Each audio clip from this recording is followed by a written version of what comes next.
The CDC updates recommendations for people who have been fully vaccinated against COVID-19. I'm Zach Dodge with what a few local doctors think. Coming up. Work is underway on the fire-damaged Olivia building in Joplin. Senator Roy Blunt of Missouri announces he's not running again, but says his work isn't done. The 4 states most watched news starts now. The CDC puts out new guidance for people who are fully vaccinated against COVID-19. This is KOAM News at 6. That guidance had been long awaited. KOAM's Zach Dodge has details and what a few local doctors think. I think it's great. It's a new start. New guidance from the CDC potentially signifying a big step towards the end of the pandemic. I think that it's definitely on the road to the light at the end of the tunnel. The CDC says people who are fully vaccinated can gather with other fully vaccinated people indoors without wearing a mask or social distancing. It's the same for vaccinated people visiting someone considered low risk for severe COVID-19, such as healthy children. Dr. Eden Niscara, an infectious disease specialist with Mercy Hospital, says it's a good step towards getting back to normal. Everybody is so anxious to open up, and that's understandable. It's been a year since we were in lockdown, and so we have to slowly try to get back to normal. Dr. Rob McNabb, head of the COVID unit at Freeman Hospital, says it makes sense and is a good balance between lightening the load on people who are burned out while also preventing the spread of the disease. But that it could also be too soon. We were only talking about this from a safety perspective. I think that continuing on as we have until we reach that herd immunity would probably be the most long-term benefit for all of us. But that leaves the question, how does someone who's vaccinated know that everyone they're with is also vaccinated? Dr. McNabb says there wouldn't really be any way to in a very large gathering, so keeping it small is still the way to go. Remember, a worst-case scenario is that a person who's vaccinated does acquire the virus, sheds it asymptomatically, but because they don't have symptoms, they're not paying that much attention to who they're exposing. And so that's what the CDC didn't change. And, they said, look, large group gatherings is really not something that we would consider safe at this point. In Joplin, Zach Dodge, KOAM News. Now, the CDC considers someone fully vaccinated 2 weeks after they received the last required dose of vaccine. The CDC also recommends that vaccinated people get tested if they start to develop symptoms that could be attributed to COVID-19. So how many people in the 4 states are affected by this new guidance? Well, let's break it down by state. It currently applies to 562,000 Missourians, or 9.16%, who are fully vaccinated. 246,000 Kansans, which is a little more than 8% of the population. 467,000 Oklahomans, or 11.8%, and 276,000 Arkansans, or 9.15%. Mercy Hospital is once again accepting walk-ins for COVID-19 vaccinations. You still have time to get in tonight. It's open until 7. If you miss out tonight, you can get in tomorrow from 8 a.m. to 7 p.m. This is for eligible patients who need their first doses of the vaccine. Those eligible include people 65 and older, people 18 and older with health conditions that make them high risk, healthcare workers, first responders, and other emergency personnel. This clinic uses the Pfizer vaccine. You can find COVID-19 resources on our website, KOAMnewsnow.com. Those resources include vaccination numbers for your state and community, as well as the latest updates concerning vaccination clinics. Checking in with Doug Heddy. It's windy out there, but boy, you really can't complain about these temps. It's been on a roll lately, Doug. Yeah, temperatures all weekend long were pretty good, and even a little bit warmer for us today as we pushed 70 during the afternoon, 69 for a high. Average high is 57 degrees, and still most of us about 62, 63, 64 degrees, and will slowly drop back throughout the evening hours. But it is windy. We got these south winds anywhere from 15 to 20. They're going to stay pretty breezy for us tonight, kind of in that 10 to 20 mile per hour range, and then pick up once again for us tomorrow. We do have a lot of clouds which are streaming in, but nothing underneath the clouds. So we are dry. I think we'll stay dry tonight, but a lot of clouds over the next several days as our next storm system is starting to get organized out to the west, and that will change our weather up, especially the second half of the week. Through the evening hours, we look pretty good, eventually down to about 49. Of course, we'll look at the rain chances here in just a bit. All right, catch you then. Thanks, Doug. Work is underway at Joplin's historic Olivia building. This after the City of Joplin and Downtown Joplin Alliance struck a deal with Bicota REI to save the building after a fire. The city was in a race to save it and enlisted the help of Blue Haven Homes, the subsidiary of Bicota REI. Well, now Sawyer Smith, a developer for the company, says they're going to be turning the building into market rate apartments. So we want people to know we are taking this very seriously. We're trying to be very responsible with this project. Obviously, we do need to bring it into the 21st century with some modern stuff, but also we're going to try and keep it as historical and keep the original flavor that it had. We're going to have more on the future of the Olivia tonight at 9 and 10. Senator Roy Blunt of Missouri says he will not seek a third term in the Senate. After 14 general election victories, 3 to county office, 7 to the United States House of Representatives, and 4 statewide elections, I won't be a candidate for re-election to the United States Senate next year. Blunt, who turned 71 in January, was widely expected to seek another term in 2022. He noted in his announcement that through nearly 12,000 votes in Congress, he always sought to do his best. Blunt is the number 4 in Senate Republican leadership and is the 5th Senate Republican to decide against running for re-election in 2022. Missouri's junior Senator Josh Hawley is calling for a minimum wage increase, but separate from COVID-19 relief. Hawley voted Friday against adding a minimum wage hike to the COVID-19 relief bill in the Senate, but is proposing a standalone bill. It would require companies that make more than $1 billion annually to pay a $15 starting wage. An El Dorado Springs, Missouri man dies in a wreck on State Highway 32. Happened just after 7 yesterday evening, about 8 miles southeast of El Dorado Springs. The Missouri Highway Patrol says 73-year-old James Baker struck an SUV that was backing into a driveway. Baker died at the scene. The 2 occupants of the other vehicle were taken to the hospital in serious condition. Still ahead, a new welding building for Northeast Tech in Afton, Oklahoma will be forever marked with the names of its first class. And good news, Lions fans, Missouri Southern football will hit this field very soon. Northeast Tech in Afton, Oklahoma is getting a new state-of-the-art welding facility. And what better way for welders to celebrate the creation of this new facility than getting up close with the steel that'll hold it all together. Students today signed this steel beam that'll hang in the center of the new building. The facility will provide more elbow room. The welding booth, where our welding booths are like 4x5 rectangles, these are now 10x8s. So the bigger space, students are going to be more spread out, but we can also handle more students, along with the larger classroom where we can handle more students, and then we can safely be spread out as well. Northeast Tech officials hope to move into the new building before the end of the year, weather permitting. City of Parsons, Kansas marks its 150th birthday with a number of events. Celebration runs through October, the month of the city's founding. Events include a special photo exhibit at the municipal building that can be viewed during regular business hours through this month. Officials also commissioned a coloring book that tells the story of the city's founding, as well as its connection to the Katy Railroad. The town is here because of the railroad. They were looking for a junction for the Katy Railroad. Parsons was chosen, and so that's the only reason the town's here. So the railroad's super important. The city was named after Levi Parsons, the president of the Missouri-Kansas-Texas Railroad.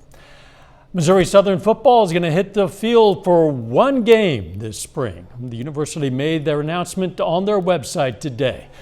The game is going to be against Southern Nazarene in Bethany, Oklahoma on March 18th. You can watch the Lions play their first game under Atiba Bradley online. You can find links on our website. That's KOAMnewsnow.com.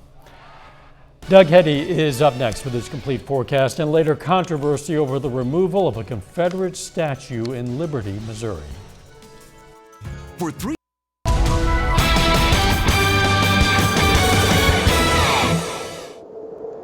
Well, it definitely turned out to be a nice Monday for us today. Temperature is fantastic as we went into the upper 60s to near 70 degrees. And still, it's very nice. Of course, the evening daylight hours are starting to stretch out. It's not dark yet. It's pushing 6:30, and just thinking 1 week, sun won't set till almost 7:30 as we jump forward an hour on Saturday night. But temperature is pretty good. Most of us are 62, 63, 64 degrees.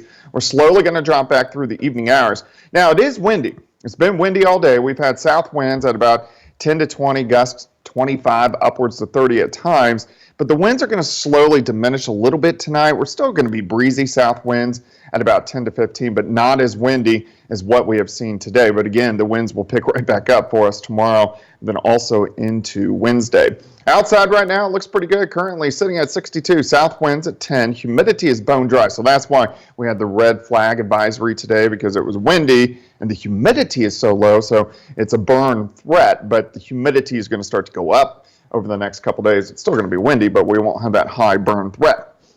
We're going to drop back through the 60s, 50s, eventually down to about 49 later on tonight, so staying decently warm. Clouds have increased. There's nothing really underneath the clouds, but we are seeing a lot of clouds. We're going to have mostly cloudy skies tonight, mostly cloudy skies tomorrow, as our next storm system is starting to get organized out to the west. In fact, it's several waves. You can see the first little wave out toward Denver, and then a second system out toward Las Vegas and also San Francisco. A third one just off the coast of the Pacific Northwest, just to the west of Portland. That's going to keep us really active all the way through the weekend. Let's go through tonight. Just a lot of clouds. Still, I think we'll have partly to mostly cloudy skies tomorrow. There is a slight chance we could get a random shower during the afternoon, but most of us are going to be dry. 49 to start, 69 by noon, high temp is 72. We're going to have those south winds, 20 to 25, and gusts higher than that. Cloudy skies tomorrow night. Again, a slight chance we could get a random shower. Here's Wednesday morning. As we work into Wednesday afternoon, better chances for scattered showers and maybe even a few thunderstorms. I think thunderstorms will get going out to our west on a Wednesday evening, and some of those could roll in by late Wednesday evening into Wednesday night. And some of those could be on the strong side, so we got to watch that. Then this whole storm system kind of drops in on top of us by Thursday, giving us even better chances for thunderstorms. All right, first off, wind gusts. It's going to be windy tomorrow. A lot of the day we're going to be in that 35 to 40, maybe upwards to 45 mile per hour wind gusts. Then once this system starts to push through, we'll see cooler air working in. So showers and thunderstorms on Thursday.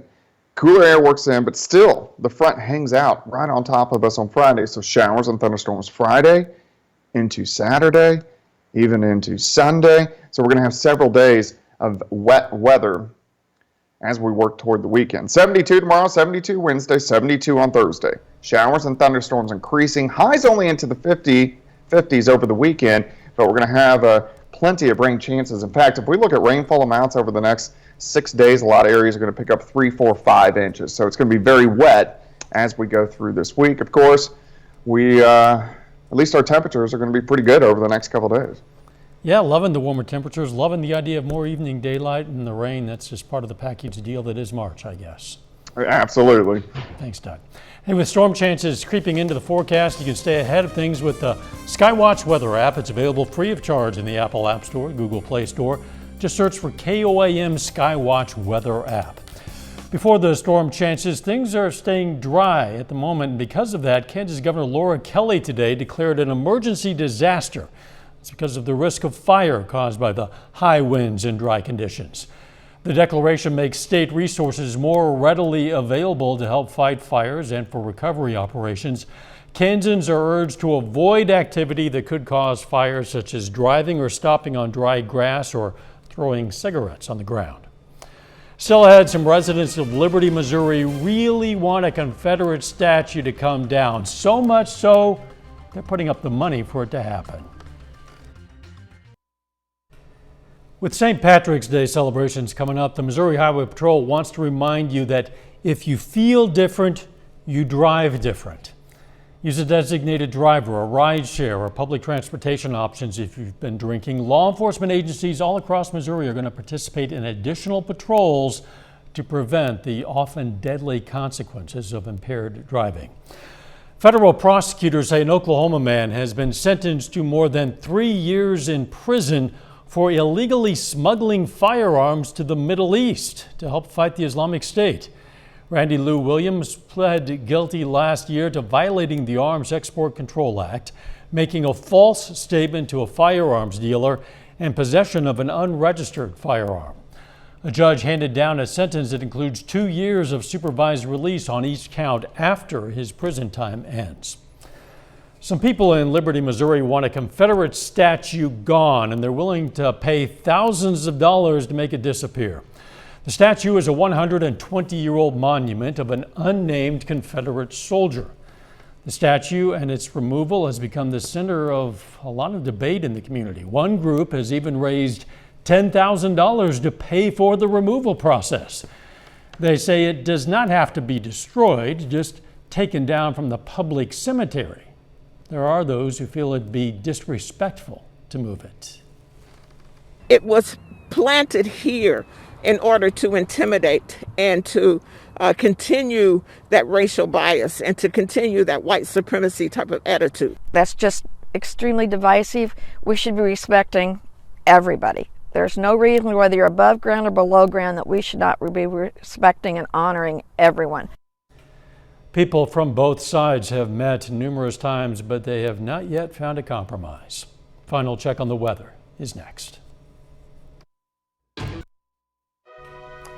Take time now to honor a local veteran, Lance Corporal Joe Helms. The Dennis, Kansas native served in the U.S. Marine Corps, and we are proud to salute Lance Corporal Joe Helms.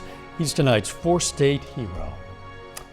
Tom Brady already cost the Chiefs a second consecutive Super Bowl win, you probably heard. Well, now his rookie card cost someone $1.3 million. That makes it the costliest trading card in the history of football. It's an autographed 2000 Playoff Contenders Championship ticket card. The online auction house which brokered the deal said it's one of only 100 of its kind in the world. Fitbit CEO and co-founder James Park bought the card, saying he lived in Boston for a decade and is a huge Brady fan. In January, another of Brady's rookie cards was auctioned on eBay for more than $500,000. The moral of this story, hold on to that Mahomes card because, someday, maybe. Jordan Albee joins us now with a look at what's coming up on our sister station, KOAM News at 9 on Fox 14. Tonight at 9, we're going to have more on renovation plans for a historic, well-known place in Joplin, the Olivia Building. Plus, how New York City is working to help female-owned businesses. And more fallout from the Prince Harry and Meghan interview. That and much more coming away tonight. KOAM News at 9 on Fox 14. Jordan, thanks. Let's check back with Doug now for a final look at the weather. All right, Dow, it's going to stay breezy for us tonight. We'll drop back to about 49. 72 tomorrow. It's going to be windy again. We're going to have those south winds at 20 to 25, but gust at times pushing 40 during the afternoon. So very windy, slight chance for a few showers. Better chances for rain Wednesday, especially Thursday and Friday with showers and thunderstorms. Thanks, Doug. Hey, a reminder to stay up to date on the latest news, weather, and sports. Download the KOAM News app. Just like that weather app, it's available free of charge. You'll find it in the Apple App Store and the Google Play Store. Again, you just search for KOAM News app. Thanks for joining us. We'll see you right back here for KOAM News at 10. In the meantime, let's take care of ourselves and each other.